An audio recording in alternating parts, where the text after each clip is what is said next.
Take two. Wow. All right. Prima, first, you must know your worth. Learn how to count. Learn that you count even if they only ever gastas you, never census you. Learn how to read and write.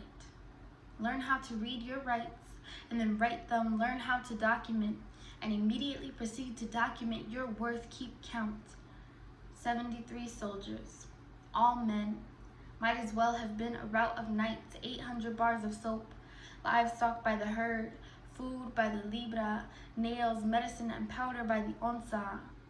But my booty weighs a ton, so I put it all in writing.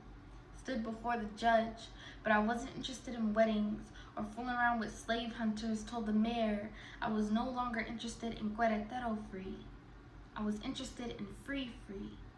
I was interested in this new Spain, but the expeditions were all men. Dear Don Lorenzo de Castilla began my desperate disposition that landed me up in Nuevo Mexico, unshackled and unwed. And the witnesses to what I said were three: a black slave, a free black, and a mestiza like me. That's word to Ana Verdugo and Santa Maria. One hand on these Bible papers that I desperately need to have in hand to immigration in the event that they forget that mestizas aren't property. We're people. Or for any viejo sucio who tries to call me out my shame and make me have to take the scarlet letter from the end of my name and carve it into his face. I have always been and always will be the proud daughter of Hernando and Magdalena, half India, half negra. Proclaimed my own emancipation with so much flavor that the court had the clerk whip me up some to-go documentation, and I was on my way.